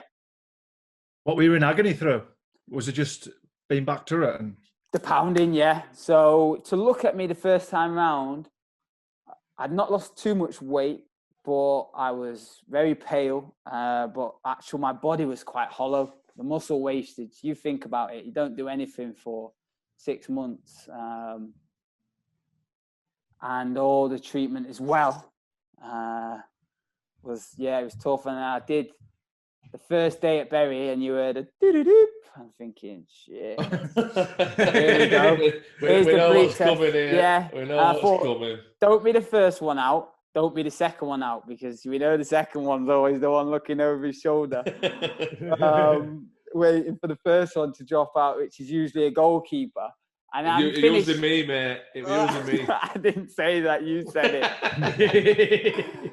But even that, it's like, I just remember thinking, finished middle of the pack. I got on the bed after it, and the physio started getting into my quads. And he started with his thumbs, and then he looked up at me and he just went, "What the fuck's gone on in here?" And I was like, "I know, mate. Like, they're supposed to be smooth." And it was like fucking rocky as it was in agony, but it was all the toxins, all the chemo, all the scar tissue. I was just like, what a tin man. I was barely a man, and I needed to be put together every day to get out on the training pitch. That's it. Had you signed that? Was it like a trial? I did a week's trial, and then they gave me a year. But for that year, it was stop-start, niggly injuries. So yeah, first year after that treatment was... Do you think you needed a year to get back to anywhere near fitness in 18 reality? months. Yeah, 18 months. So fast forward now, I then got released from Bury. I had a fallout with Flicks over... It was a nothing to do, but it got personal. So he did what he did to you, Chris. He banished me off with the youth team. It didn't bother me. I didn't mind being in around the kids, trying to help them. And he made me do some awful sessions at ridiculous times, but I was 15 minutes away from the ground, trying to squeeze you out, which happens all the time. So I then found myself, I was getting married, proposed to my missus, I was getting married. No, tell a lie. I had nothing to gain. But this time, we'd set up a business in the beauty industry and in salons. So money this time wasn't really a concern, but I still wanted to play football. I didn't think, I'd given everything. And I remember playing five-a-side tournaments with my mates. And bear in mind, when we play five-a-side up in Manchester, you get the likes of your Micah Richards, your Ravel Morrisons, your Danny Simpsons. It's a good standard. That GGB thing? Is it the GGB? Yeah, in the Soccer Dome. It's a good standard where lads have gone on and won proper trophies. I never even got called up for that, mate. Never even got a game. You made me live a bit too far, that's all. Right. That's what I keep telling myself. It's a good standard. So I played five-a-side, and then I got a phone call off Keith Curl, who was manager up at Carlisle. And he said, "Do you fancy coming up to Carlisle?" I was like, "When you thinking?" Bear in mind, just played five-a-side, literally sat in an ice bath. He's like, "Tomorrow?" I was like, "Can we do Wednesday?" He was like, "Fuck off." I was like, thinking, who are you talking to here? He was like, I'm offering you a chance to get your football career back on track. I was like, yeah, I'll see you tomorrow then. And then I looked at the map. I put it in and it said 2 hours to get up there. I was like, oh, what's gone on here? I'm going to have to get up at like 6 o'clock and get up there, get some breakfast. But even then, 6 months at Carlisle, stop-start. He gave me more games. He gave me more opportunities. But I really warmed to Keith because he'd obviously done his homework on my story. He knew what made me tick. He even went as far as we went to the Lake District in pre-season to do a thing called Cassie's Camps, where he told you, get up at 6 o'clock in the morning. Okay, we're going somewhere different tomorrow, lads. It's like, right, okay. Get to the Lake District and all these black army vans and like G-Wagons, Range Rovers, Discoveries are flying everywhere. And there's all these like guys in black army gear. And they just, drop your bags, lads. We're here to work. I'm thinking, fucking hell, Keith, where have you got us here? And put us through hell. Literally put us through hell. Really pushed us to the limits. Took us out of our comfort zone. And I felt at the time that they were picking on me, that they were probing to see. They knew they'd done their homework. They were seeing, all right, you've been through all of this. Have you still got the balls and the metal in a way to stick with it when the going gets tough? And there's sounds like that SAS program. Yeah, it was. It was like that. It was like that. And it was like, right, we want you to swim to that buoy over there. I was like, I can't swim. I was 25, 26. I couldn't swim. He was like, well, bang, there's a life jacket. I said, oh, to that buoy over there. He's like, yeah. In that lake. He was like, yeah. I was thinking, it's freezing. It felt like a lifetime after morning to get to and from the buoy. And then after it all, they sat us down and, they told us why they'd done certain things. And it was all about, mindset and mentality. And they just said, Keith sat either side of me and the other guy sat either side of me. And I thought, when you think, hey, what's going on here? And he was like, you can't swim. I said, no. Never had a dad in my life. Never been really taught how to swim. Didn't really happen at school. Can't swim. He's like, but you've got a little girl, haven't you? I was like, yeah. So what happens if she drowns? I was like, okay. And then from then on, every Monday, he'd make me go to the DW around the corner and practice swimming after training. Sometimes he'd even be sat there, just in the... Not in a lifeguard. Nah, not in a lifeguard. He would have fancied being in a lifeguard gear because he still got it, to be fair to him. But yeah, he was like, just checking. But he was really like anal and like detail, and everything needed to be ordered in the right order, organized. But yeah, just those like types of things. So then at the end of that season, when I sat down with him, he said, look, we can offer you a contract.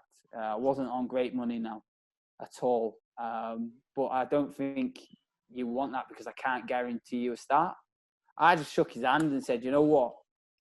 Thank you for being honest, because we know in football sometimes they dance around the houses and don't just get to the point. And I said, you know what?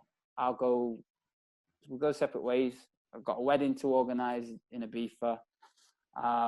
Thanks for being honest. And I'll deal with whatever comes after that wedding. Where was your determination levels at this point?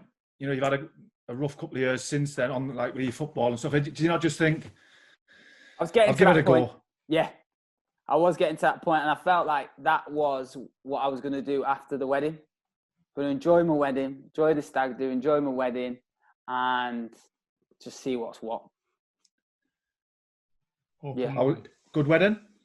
Amazing wedding. Yeah. Went to Vegas, returned to Vegas for my stag do with a load of mates, and I stupidly booked that, and then I give myself 2 days to get out to Ibiza before I got married, and I barely had any voice to say I do at the end of the altar.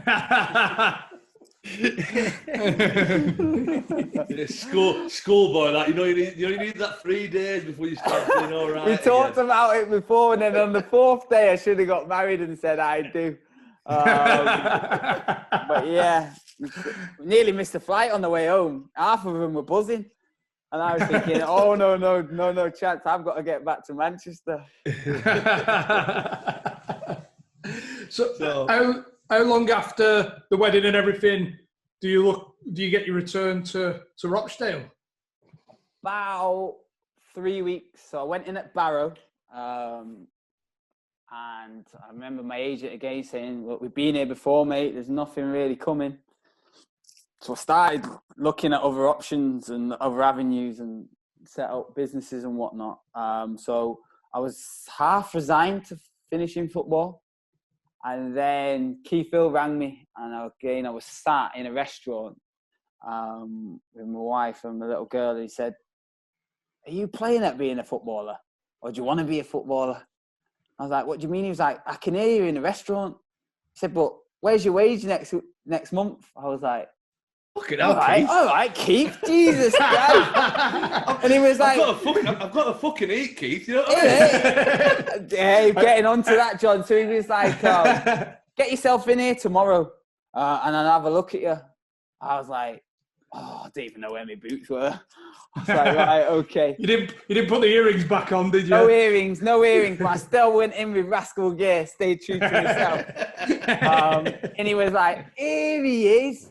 He's overcome cancer. Da, da, da, da, da. He got the elephant out of the room straight away. All the lads are like looking at me and all like I'm flipping RoboCop or something like that.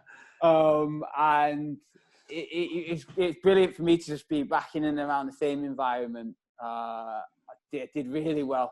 I was really hungry. I felt like, yes, someone's put their faith in me and I'm going to repay that. And then he offered me a contract. He offered me a deal for 500 quid a week. And I remember seeing it. He was like, I can offer you, here's your deal. Slid it across the table. League One, doing all right. I was like, Keith, talk about playing at being a footballer. We talk about being hungry. I said, I will be hungry. It's going to be beans on toast at this rate. And I sheepishly took the contract away from the table and was like, just double check this. I said, well, what I'll do is I'll run it by my agent with £100 bonus. Wow. I'm thinking, my mortgage is not going to get covered here. And I got in the car and drove round out the ground, and my agent rang me. He was like, he's offered you a deal. Like, yeah. Only for peanuts though, Gaz. He was like, where are you now? I said, I'm in the car. He was like, turn back round. So I then rang my missus and went, he's offered me a deal for like peanuts. She went, turn back round. I went, right round the roundabout. Went and signed the deal. He was sat there laughing. He was like, if you show me what you've shown me in this last week, I will reward you with a new deal in due time. But at this moment in time, I'm taking the risk on you.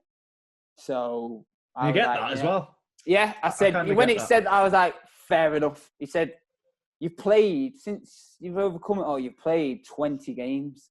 And X amount have been sub appearances. I was like, he said, so it's about not proving me wrong. It's about proving yourself right. And I was like, yeah. So I played up until he offered me a 6-month deal, but he rewarded me with a new deal after 3 months. Did you have that trust in him to do that? Say again. Did you have that trust in him to do that? Did you trust him enough to know that he weren't just blowing smoke up your ass? If I do well for him, he will give me a new deal. Yeah, because that had been the case prior. He tried to take me a few times to Barnsley and it had been stopped when he'd gone to the Championship. So I knew that he would always give me a chance. But if I didn't give him my all, then, he'd look me dead in the eye and he'd release me in a heartbeat. But it was that firm handshake, man to man, eye to eye, yeah. 27 games that season. Did you feel back? In the end, yeah, so 27 games, but that was up until pretty much Christmas Eve. So we're talking 2.5, 3 years on now from that initial diagnosis, and I still have to go to the hospital for checkups. And I said to Keith, you know, I've got to be in at the Christie's on Friday morning. No, we've got a game Boxing Day. He was going to give us Christmas Day off, and that day didn't go to plan. I went in the morning, had my scans, had my tests, and then the hospital and the professor told me that the cancer had come back.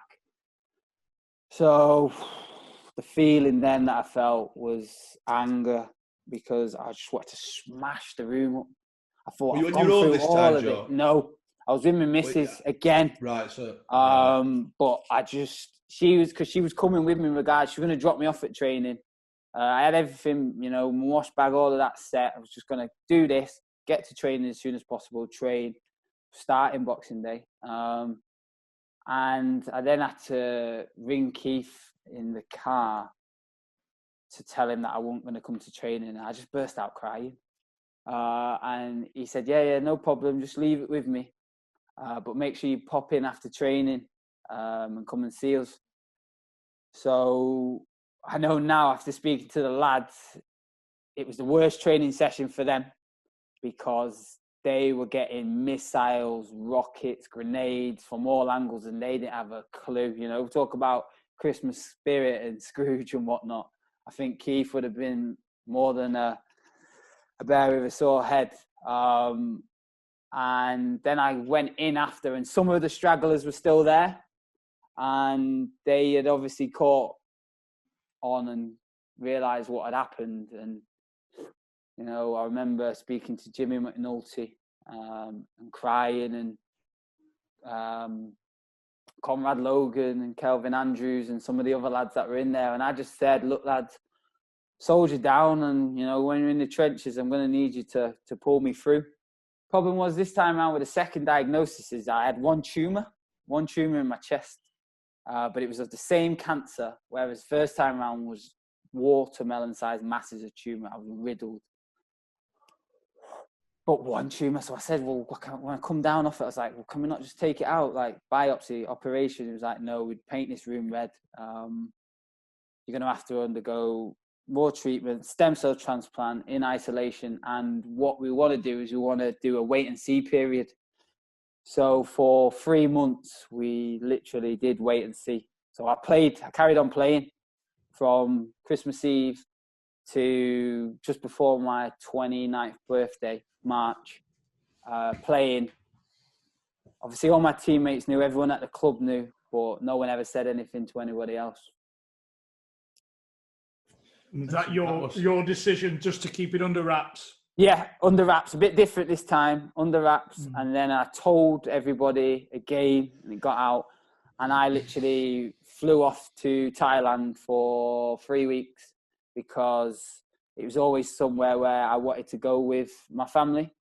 And I didn't know whether it was going to be my last holiday. Pretty simple. And the doctors then, when they found out, when they rang me, was like, you due in a week's time, where are you? Why do we hear a foreign ringtone? So, I'm in Thailand. They was like, are you kidding us, Joe? I was like, no, I'm in Thailand. Obviously, it's of my immune system as well. It was like, have you had the Ezekiel virus? Have you had that jab? I said, no, I've just come to Thailand because I wanted to clear my head. I wanted to enjoy these 2 or 3 weeks with my family. And I've got myself in the best physical condition to deal with it. Now I've got to get myself in the right frame of mind to deal with what's going to come. I mean, you know the old famous Balotelli one where he puts his shirt over and it's "Why always me?" Yeah, that must have been you must have been thinking, why the fuck is this me again? Yeah. Why me? What have I done? I must have been a right fucker in my past life for this. And that's where you start to think that. You think like, hold on a second, like I'm not saying I'm an angel in any way, shape or form, but like I know right from wrong. You know, I work hard. I do my best for, you know, my nearest and dearest. Like, why me? And then I sat across, before I had a scan, before I went into isolation, and I sat with a guy that had been made redundant. He had no form of transport. He had no family members, no support. And I said, why us? And he just said, why not us? And then I thought to myself, yeah, why not us? You know, cancer doesn't discriminate. Young, old, black, white, whatever job, it don't discriminate. And the harsh reality of it is it affects 1 in 2, 1 in 3. So I just remember thinking, if any of my family are going to have it, I'll take it on the chin. Did you deal with it better the second time in terms of you knew what was coming? No, Did you kind of... No, because all the feelings and worries and anxiety all come flooding back. And because I felt like I'd gotten over it the first time, the world was in disarray. And like I say, I knew I was going to have to do all of this. And I was going to have to spend some time in isolation, literally in a room on my own. Did you break before you could get back up again? So if I talk about isolation, they'll say you'll be in there for 6 to 8 weeks. So prior to that, I was to have 2 cycles of chemotherapy for 24 hours for 6 days solid. And then I'd go home and then I'd do that again. And then I was going to have to go in isolation. And at the time of the second cycle, I was in the Christie's, hooked up to a machine, and the roof set fire. And the roof set fire on my level, and the doctor and the nurses are trying to, you know, keep it all controlled and whatnot. And the fire engine's outside. I'm sat this time around opposite like 4 grown men, whereas first time around I was on the young oncology unit. And they were going, fucking hell, there's a fire coming. And I'm looking at this machine thinking, I'm hooked up 24 hours here. So I said to the nurse, what happens if this fire keeps coming this way? She was like, oh, we'll put you in that lift. It's a fire lift. We'll get you down to we'll have you out. I said, there's no chance, nurse. I will fucking rip off all these wires, all these kind of drips and whatnot, and I'll get my trainers on and I'm down the stairs before you know it. And they managed to put it out. But I was just thinking, this is just crazy. And now I've got this isolation. And then I sat down with a professor. He said, 6 to 8 weeks, you're going to be in this room. I said straight away, football mentality. Well, what's the quickest someone's come out? He said, I've known someone to come out after 22 days. I said, leave it with me, mate. I maybe didn't understand what I was going to have to go through in the coming weeks. But it's literally now, it's popped up now. So 3 years ago now, I was in isolation. We talk about isolation now, what we've all been told to do. Piece of piss for me. Yeah. So, you know Undr this, aren't you? Yeah, stay at home in your comforts and whatnot.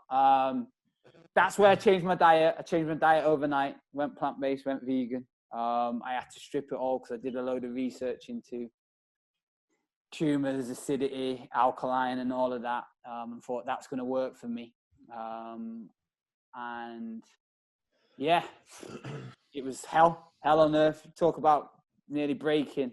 I think it was, I went in on June the 1st, and day 10, after being given 7 days of like potent treatment, you hit a brick wall. And you know, because the doctors and the nurses are asking you constantly how you feeling in every hour, cleaning down the room, disinfectant, checking all the drip, blood transfusions, platelets. And for 3 days, I just bombed out, didn't have a clue. But I'll always say I was so tired because, you know, I was really scared of going to sleep and not waking up. Tired. You used to stop yourself going to sleep? Yeah. And wow. Your body, because the temperature in the room doesn't change. I remember the window could have been a picture for all I care. Everything's regulated. Any infection can be fatal because what they do is they strip your body down to nothing. So you've got no platelets, no, you know, antibodies to fight off anything. So your visitors are few and far between. And all the time, I spent my first wedding anniversary in there. Broke my heart watching Love Island with my missus. And they're all telling each other they love each other after 10 days. And I'm thinking, fuck off. You don't understand what that... We've been at the end of the altar through sickness and health and all that. And here we are. Father's Day was coming up. My little girl was sending me, you know, FaceTimes and little voice notes and all that. So I just said, after 13 days, after I hit that brick wall, I woke up one morning, I was in the corner shivering. I lost all my hair overnight. I'd lost 3.5 stone within these 2 weeks. And I just said, I need my little girl. I said, I don't care what you doctors think. I need to see her. I just need to remind myself of why I'm going through all this pain and agony. And yeah, said to my missus, bring her in after school. She got this little card that she wanted to give to me. I said, don't tell the doctors, just turn up with her. I know that no one under 10 should be anywhere near this room, but I just need 15 minutes with her. So she come in. She obviously was quite shocked by how I looked. And she checked all the machines, checked the stethoscope, gave me some grapes, made sure, you know, I was drinking some water. And then as kids do, they say it how it is. She said, Daddy, you're going to die. And that was breaking point. Can't give her the honest answer. But one thing I can do, and what I try and instill in her, is as long as you give it your all, it don't really matter. So I just said, well, baby, I'm going to give it my best. And, you know, fingers crossed, wish me luck, and we'll just get through it. And she left, gave me the card. I had a little cry to myself. And within 3 days of that, my energy levels, my blood levels all shot up through the roof. Granted, I was able to keep a bit of food down. But just from having that 15-minute chat with my missus and my little girl, because I rang Chantel the night before she was coming in, and I said to her, don't talk too much about what Daddy's looking like, you know, just gonna say we're gonna go visit him. And then in the morning of coming to visit me, she said that Lula had wet the bed. So she's 5 now. So she's obviously wet the bed because she's worried. And she said she noticed a little grey hair had popped up in her head. And she was obviously stressed and concerned. I was thinking, 5-year-olds with grey hair, wet in the bed, like, what is going on here? I need to get myself back out. Because fundamentally, my number one job, and I say it to anyone, is to be a dad. Best dad possible. I've not had a dad, so I know what it feels like not to. So I wasn't going to allow my little girl not to have a dad just because of this illness, and it wasn't going to define me. I was going to overcome it, but 15 minutes saved my life. It was tipping point, mate. I know, nearly threw the towel in, hallucinating. Like I say, woke up in the corner. Every time I'd have a shower, I'd be violently sick. I was in a bad place. Did it ever affect your relationship with your missus? Did you ever sort of snap at her or out like that, or? One time, only one time, but it's weird because we say this. We've only got stronger throughout it. But one time I snapped at her just before I started the treatment, before my 29th birthday, because my family, we'd gone for some food and my family were complaining that, you know, it hadn't come quick enough. And I hit the roof with all of them. And I snapped at Chantel when I shouldn't have. And I remember she was driving and I punched the dashboard. But as I punched it, I dislocated my finger. And I went, stop effing moaning about, like, the food. I don't care. Like, that might have been my last birthday meal. So she was like, yeah, no, I totally understand that. And I looked at my finger and it was over there. And I went... No, I just snapped it back into place. But no, we only got stronger from it. And there's never a moment where I thought, you know, she's going to down tools on me. Never a moment where I thought she's just in this to get me through it and then we go our separate ways. No, we've only got stronger. You know, we've got businesses together. Don't argue. And the thing is, it just puts everything into perspective. We've been through worse. You've been very lucky that 10-day trip got cut short to 5 days and you could go to Dubai, haven't you? Set me stall out early doors, didn't I, John? It could have all been so much different, couldn't it? Decisions. Decisions. Unbelievably inspirational, mate. And as we're all dads, and as I'm sure many people listening to it are as well, and that can resonate with what you're saying. I mean, before we go on to obviously your comeback again, I mean, the book's come out and you're doing your speaking and everything. What's the message that you're trying to get out? What have you got from it all? Yeah. One, you're ever stronger than you believe. I think as well, I also talk about dealing with adversity, because everybody's got to deal with adversity. I've just watched The Last Dance, Michael Jordan, and I didn't realize that his dad got murdered. That's the greatest ever sportsman in history, in my eyes, has had to deal with some sort of adversity.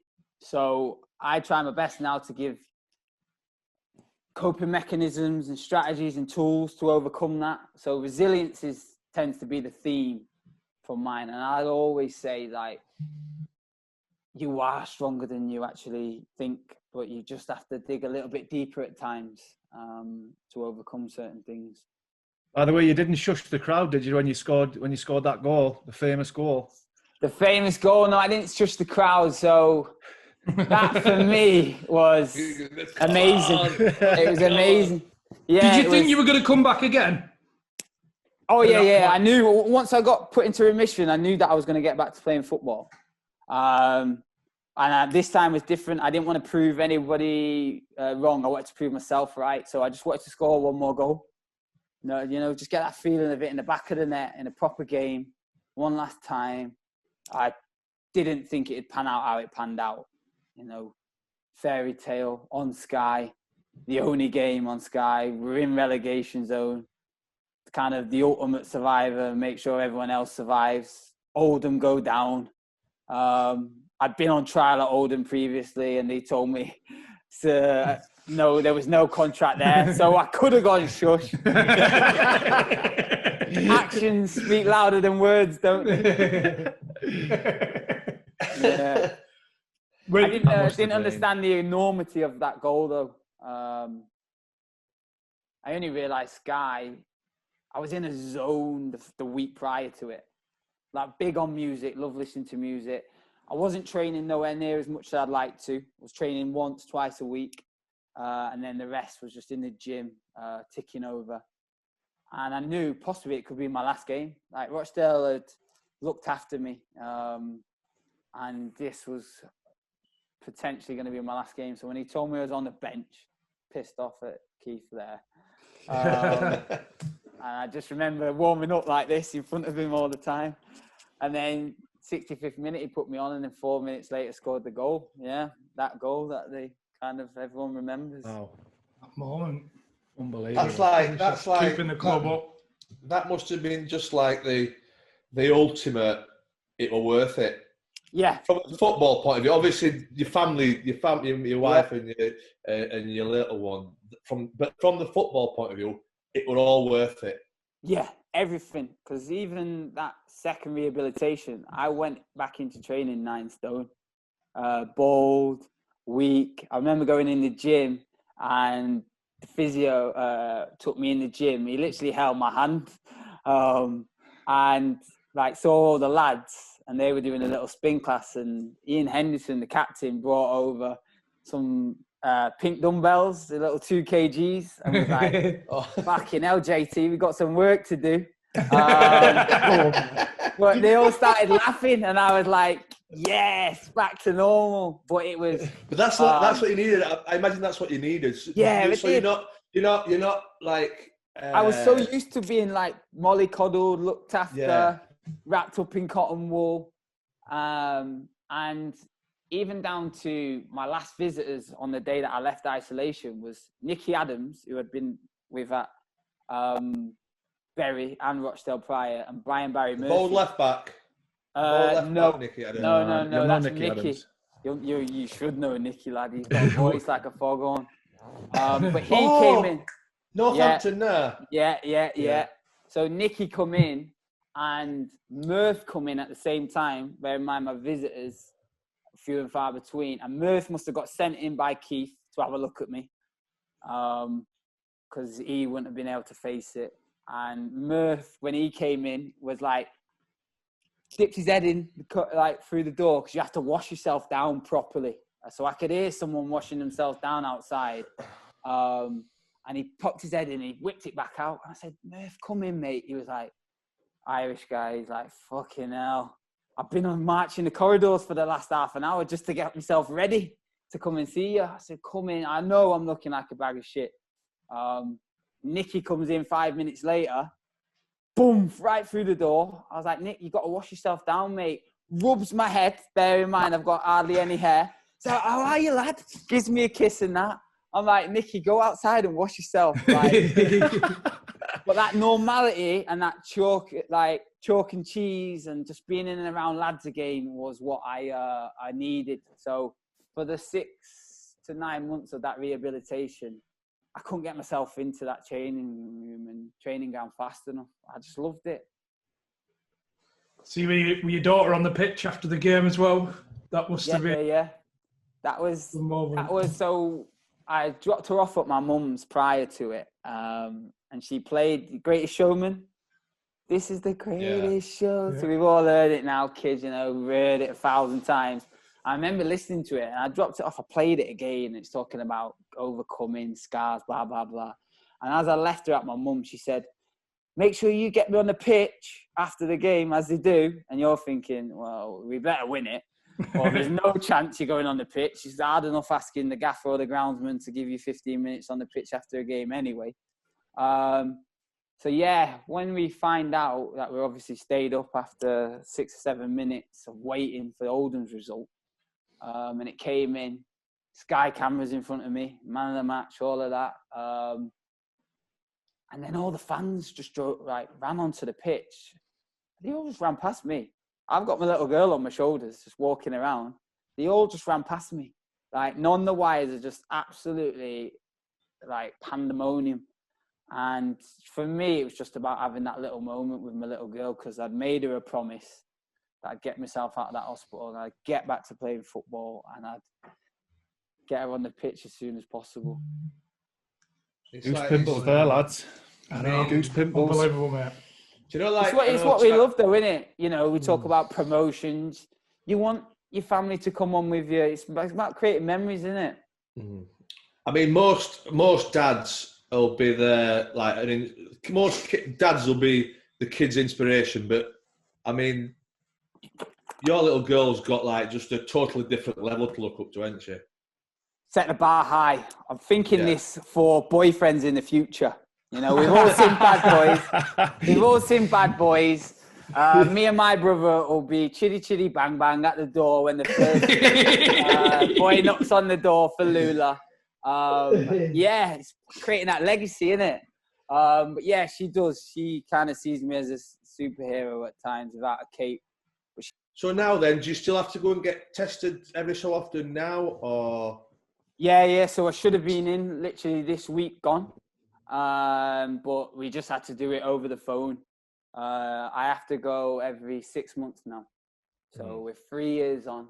And see, making that decision to retire from football after I tried to go again the following season. I only played 1 game and tore my hamstring really bad. But like I said, immune system's compromised.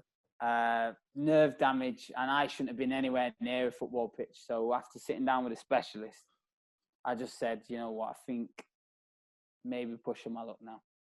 3 strikes and you're out in a way. So onto pastures new. Enjoying the new pastures? Yeah, I am. It's tricky, isn't it, when we've all come out of football now, and that transition, you do feel lost at times. I've been fortunate that I've planned this because of what's happened, not once but twice. So the transition for me has been, I'd say, easier than most. A bit different, motivational speaker. I do it whereby I really try and help out the young ones in football, but I also know that there's a business side of things, and I'm forever learning, and I'm interested in business. So it's good. Yeah, it's refreshing. It's challenging. I've forgotten to mention, like, someone asked me before, they messaged me, about favourite moment with Keith Hill. So I'll let you in on one. Yeah, so one, we played Bury and we beat them at home, like I talked about before. Then we played them away. Chris O'Grady's been amazing for us, right? He's been amazing for us all season, top goal scorer. First 45 minutes, he's had a beast. But Chris, unbelievable body, immaculate, like, looks like the Rock. But Keith used to be on him all the time. He even brought him to tears a few times. And he said, right, lads, 45 minutes. He's like, you spot on. Yes, you all play. You got your kahunas out. Chris, top off, sat there sweating. Like, you're thinking, where's he going with this? He said, Chris, stand up. So Chrissy stands up. He gets down. He squats. He whips his shorts down. He looks at his balls. Massive balls. Massive cock. And he goes, see, Chris, it's incredible. Squatting down. And he doesn't say anything to anyone else. He just looks at us all and goes, grab your balls. So we all look at each other and go, okay. So we're all sat there grabbing our balls. He was like, these lads have got their balls out there. They're playing with bravery.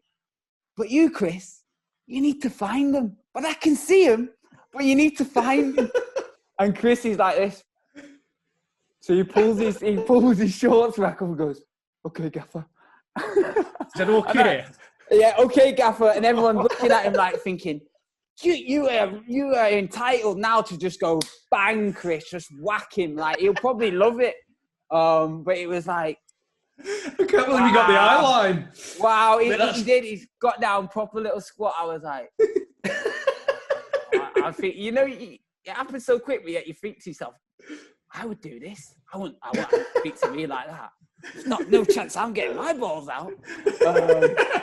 But yeah, it was mental. And I've seen the tweet before about Keith Hill. I thought, I've said it when I've done like kind of any after dinners.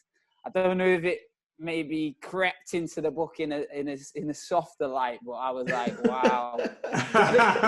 Can you imagine him just stood there with his hands down by his side and just with his cock and balls out? And it's Chris O'Grady, like, he's like, muscles everywhere. You're just thinking, go on, Chris, you can nut him. He stands up, just nut him. I'd have given that one, me. I'd have whacked him around his cheeks and my cock on it. Always an option. Brilliant.